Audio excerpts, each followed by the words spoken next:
Hi ಸ್ನೇಹಿತರೆಲ್ಲರಿಗೂ ನಮಸ್ಕಾರ. ನಾನು ನಿಮ್ಮ ಪ್ರೀತಿಯ ನಂದಿನಿ ಮಲೆನಾಡ ಮಲ್ಲಿಗೆ ಅಡುಗೆ ಚಾನಲ್ನಿಂದ. ಸ್ನೇಹಿತರೆ, ಇವತ್ತು ಅಷ್ಟಮಿಲಿ ಮಾಡುವಂತಹ ಒಂದು ಅವಲಕ್ಕಿಯ ಒಂದು ಸ್ವೀಟ್ನ ಮಾಡ್ಕೊಳ್ಳೋಣ. ಇದಕ್ಕೆ ಮನೋಹರ ಅಂತಲೂ ಹೇಳ್ತೇವೆ. ಇದನ್ನು ಕೃಷ್ಣ ಜನ್ಮಾಷ್ಟಮಿಲಿ ತುಂಬ ವಿಶೇಷವಾಗಿ ಎಲ್ಲ ಕಡೆನೂ ಮಾಡ್ತೇವೆ. ಹಾಗಿದ್ರೆ ಬನ್ನಿ ಮಾಡೋದು ಹೇಗಂತೇಳಿ ನೋಡ್ಕೊಳ್ಳೋಣ. ಹಾಗೂ ಇದಕ್ಕೆ ಏನೇನು ಬೇಕಂತೇಳಿ ಸಹ ನೋಡ್ಕೊಳ್ಳೋಣ. ಈಗ ನಾನಿಲ್ಲಿ ಒಂದು ಬೌಲಲ್ಲಿ ತೆಳು ಅವಲಕ್ಕಿನ ತಗೊಂಡಿದ್ದೇನೆ. ನಂತರ ಅದೇ ಬೌಲಲ್ಲಿ ಒಂದು ಬೌಲ್ ಬೆಲ್ಲವನ್ನು ತಗೊಂಡಿದ್ದೇನೆ.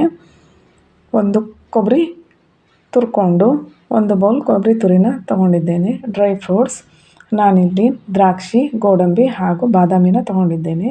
ಒಂದು ಬೌಲ್ ಎಳ್ಳನ್ನು ತಗೊಂಡಿದ್ದೇನೆ. ಹಾಗೂ ಗಸಗಸೆ 4 ಟೀ ಸ್ಪೂನ್ ತಗೊಂಡಿದ್ದೇನೆ. ಏಲಕ್ಕಿನ ನಾನು ಒಂದು 5-6 ಕುಟ್ಟಿ ಇಟ್ಕೊಂಡಿದ್ದೇನೆ. ಈಗ ಸ್ಟವ್ ಆನ್ ಮಾಡಿಕೊಂಡು ಒಂದು ಪ್ಯಾನ್ ಇಟ್ಕೊಂಡು 1-2 ಚಮಚ ತುಪ್ಪನ ಹಾಕ್ಕೊಳ್ಳೋಣ. ಹಾಕ್ಕೊಂಡು ಕೊಬ್ಬರಿನ ಗರಿಯಾಗಿ ಹುರ್ಕೊಳ್ಳೋಣ. ಸೀಬಾರ್ದು, ಬ್ರೌನು ಆಗಬಾರ್ದು, ಅದು ಹಾಗೆ ಗರಿ ಆಗಬೇಕು. ನಾವು ಚೆನ್ನಾಗಿ ಕೈ ಆಡ್ತಾ ಇದ್ದರೆ ಅದು ಸೀಯೋದಿಲ್ಲ. ಒಳ್ಳೆ ಹದವಾಗಿ ಗರಿ ಅನ್ನೋ ರೀತಿ ಈ ಒಂದು ಕೊಬ್ಬರಿ ಆಗುತ್ತೆ. ಹಾಗಾಗಿ ನಾವು ಕೈ ಬಿಡದೆ ಅದನ್ನು ಹುರ್ಕೊಳ್ಬೇಕಾಗತ್ತೆ.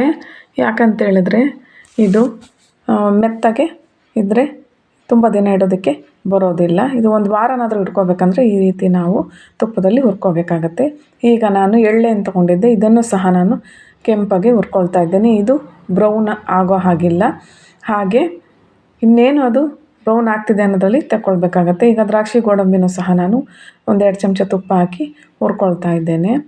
ಈಗ ಸ್ವಲ್ಪ ತುಪ್ಪ ಹಾಕ್ಕೊಂಡು ನಾವು ತೆಳು ಅವಲಕ್ಕಿ ಏನು ತೊಗೊಂಡಿದ್ವಿ ಆ ಅವಲಕ್ಕಿನೂ ಸಹ ಗರಿಯಾಗಿ ಹುರ್ಕೋಬೇಕಾಗತ್ತೆ. ಇದು ಬೇಗನೆ ಹುರಿಯುತ್ತೆ, ಯಾಕೆಂದರೆ ದಪ್ಪ ಇಲ್ಲ. ಹಾಗಾಗಿ ಬೇಗನೆ ತೆಳು ಅವಲಕ್ಕಿ ಬಿಸಿಗೇನೆ ಗರಿ ಕುರು ಅನ್ನೋ ರೀತಿ ಆಗುತ್ತೆ. ನೋಡಿ, ಈಗ ಆಗಿದೆ. ಈ ರೀತಿ ಇದ್ದರೆ ನಾವು 15 ದಿನಗಳ ಕಾಲನೂ ಸಹ ನಾವು ಬಾಕ್ಸಲ್ಲಿ ಸ್ಟೋರ್ ಮಾಡಿಕೊಂಡು ನಾವು ತಿನ್ನಬಹುದು. ಈಗ ಪ್ಯಾನ್ ಇಟ್ಕೊಂಡು ಬೆಲ್ಲನ ಹಾಕ್ಕೊಂಡು ಒಂದು ಸ್ವಲ್ಪ ನೀರು ಹಾಕ್ಕೊಂಡು ಅದನ್ನು ನಾವು ಪಾಕದ ರೀತಿಯಲ್ಲಿ ಮಾಡ್ಕೋಬೇಕಾಗತ್ತೆ. ಒಂದೆಳೆ ಪಾಕ ಬರಬೇಕಾಗತ್ತೆ ಅದು. ಹಾಗಾಗಿ ಲೋ ಫ್ಲೇಮಲ್ಲೇ ಇದನ್ನು ನಾವು ಮಾಡ್ಕೋಬೇಕಾದ. ಬೆಲ್ಲ ಕರಗಿದೆ, ಈಗ ಪಾಕ ಬಂದಿದೆ. ನೋಡಿ, ಒಂದೆಳೆ ಪಾಕ ಬಂದಿದೆ.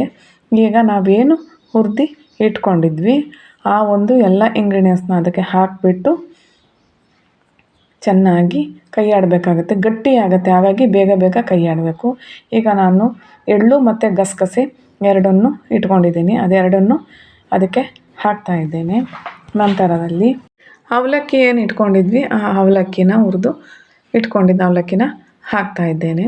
ಚೆನ್ನಾಗಿ ಕೈ ಆಡಬೇಕು, ಇಲ್ಲ ಅಂದರೆ ಅದು ಗಟ್ಟಿ ಆಗಿಬಿಡುತ್ತೆ. ಈಗ ಡ್ರೈ ಫ್ರೂಟ್ಸ್ ಏನು ಹುರಿದು ಇಟ್ಕೊಂಡಿದ್ವಿ ಆ ಡ್ರೈ ಫ್ರೂಟ್ಸ್ನ ಅದಕ್ಕೆ ಹಾಕ್ಕೊಳ್ಳೋಣ. ಲೋ ಫ್ಲೇಮಲ್ಲೇ ಮಾಡಬೇಕಾಗತ್ತೆ. ಈಗ ನಾವು ಕೊಬ್ಬರಿ ತುರಿನ ಹುರಿದು ಇಟ್ಕೊಂಡಿದ್ವಿ ತುಪ್ಪದಲ್ಲಿ. ಆನಂತರ ಏಲಕ್ಕಿ ಏನು 5-6 ಕುಟ್ಟಿಟ್ಕೊಂಡಿದ್ವಿ ಅದನ್ನು ಸಹ ಹಾಕ್ಬಿಟ್ಟು ಒಂದು ಸ್ವಲ್ಪ ಲೋ ಫ್ಲೇಮಲ್ಲೇ ಅದನ್ನು ಕೈ ಆಡಬೇಕಾಗತ್ತೆ. ನೀವು ಕಪ್ಪು ಬೆಲ್ಲ ತೊಗೊಳ್ಬೋದು, ಕೆಂಪು ಬೆಲ್ಲನ ತೊಗೊಳ್ಬೋದು. ನಿಮಗೆ ಯಾವ ಬೆಲ್ಲ ಅವೈಲಬಲ್ ಇದೆ ಆ ಬೆಲ್ಲನ ತೊಗೊಳ್ಬೋದು. ನೋಡಿ, ಈಗ ಆಗಿದೆ.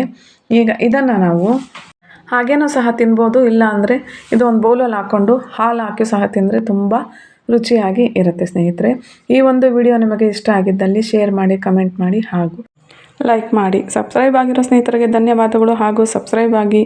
Thank you.